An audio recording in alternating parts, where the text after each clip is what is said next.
এই পৃথিবীতে কোনো কিছুই চিরস্থায়ী নয়। চিরস্থায়ী যদি কিছু থেকেই থাকে সেটা থাকবে আপনার ব্যবহারটা। আপনি কেমন কাজ করে গেলেন সেটাই। কিছু কিছু মানুষের ব্যবহার দেখলে এত বেশি কষ্ট লাগে, মানে নিজেকে একেবারে প্রাইম মিনিস্টার মনে করে। এই অহংকারী কথার জন্য কিন্তু তাদের মাঝে মাঝে লজ্জায় পড়তে হয়। তাই মানুষকে কিছু বলার আগে ভেবে চিনতে তারপর কিছু বলতে হয়। আসসালামু আলাইকুম, কেমন আছেন সবাই? আশা করছি ভালো আছেন। আমি অনেক অনেক ভালো আছি। এই ভিডিওটা হচ্ছে কিন্তু আরও অনেক দিন আগের, মানে ঈদের 2-3 দিন পরের ভিডিও।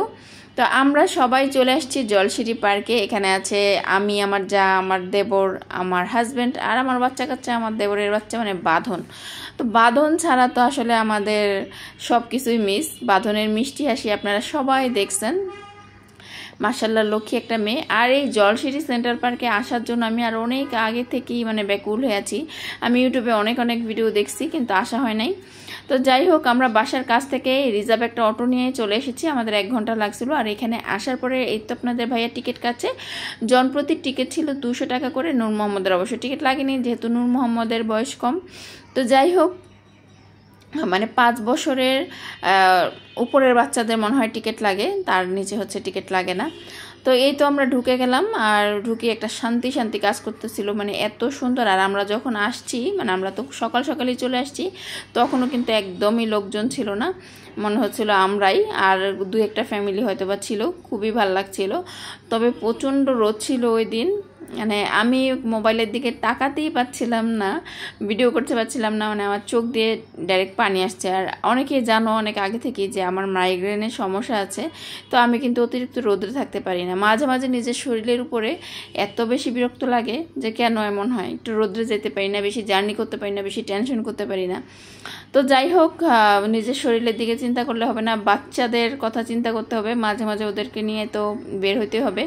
আর নূর মোহাম্মদ এত বেশি খুশি আসলে, যেমন খোলামেলা জায়গা তেমন একটু পরপরই খেলার জায়গা, অনেক বেশি খুশি। তো একটার পর একটা রাইডে সে উঠছে, একটার পর একটা জায়গায় সে যাচ্ছে।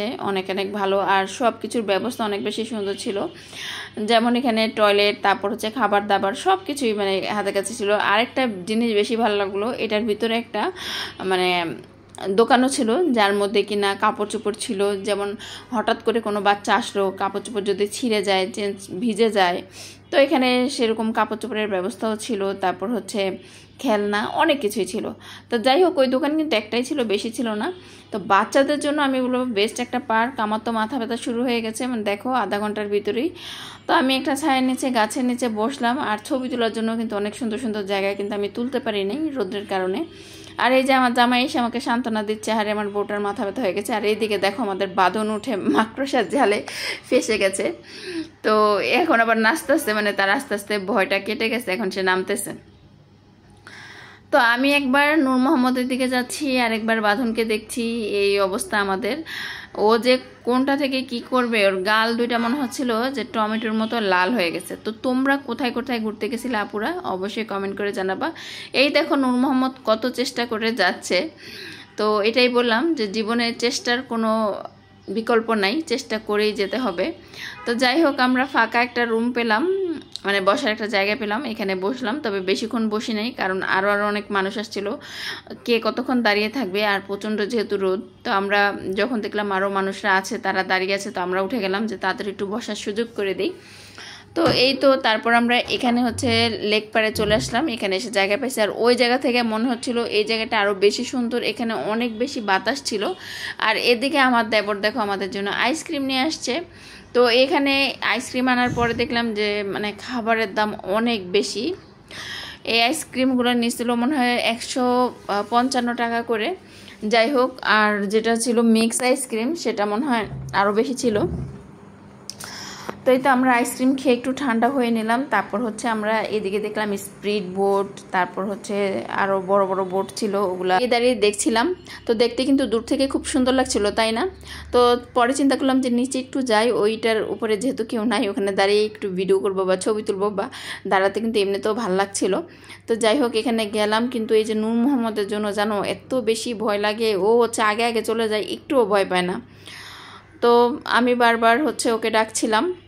ওকে হাত দিয়ে ধরে রাখছিলাম। তোমাদের ভাইয়া তো অনেক রাগ করছিল এখানে গেছি দেখে। আমরা তো হচ্ছে এদিকে দাঁড়িয়েছিলাম, আর উনি যে বোটের জন্য টাকা দিয়ে আসছে, মানে দুপুর 2টার সময় হচ্ছে আমাদের এখানে থাকতে বলছে, তখন আমরা উঠবো।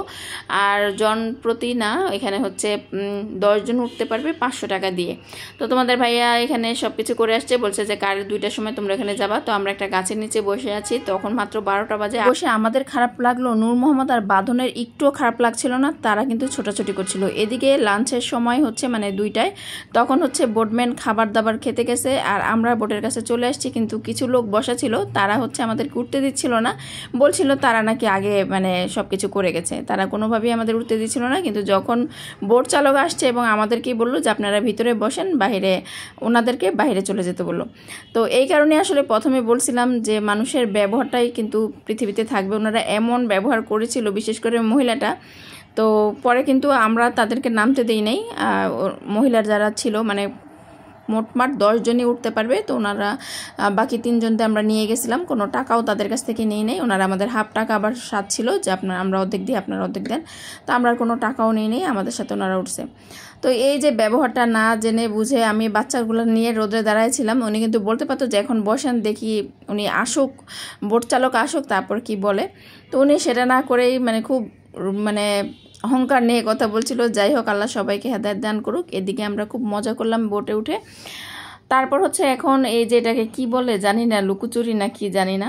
তো এটার মধ্যে হচ্ছে সবাই ঢুকছে, আর আমার জামাই তো আমাকে পরে খুঁজেই পাইতেছিল না, আর বলতেছিল এই স্বপ্না এই স্বপ্না, মানে আমি লুকাইছিলাম এক জায়গার মধ্যে, আমি, নূর আর বাঁধন।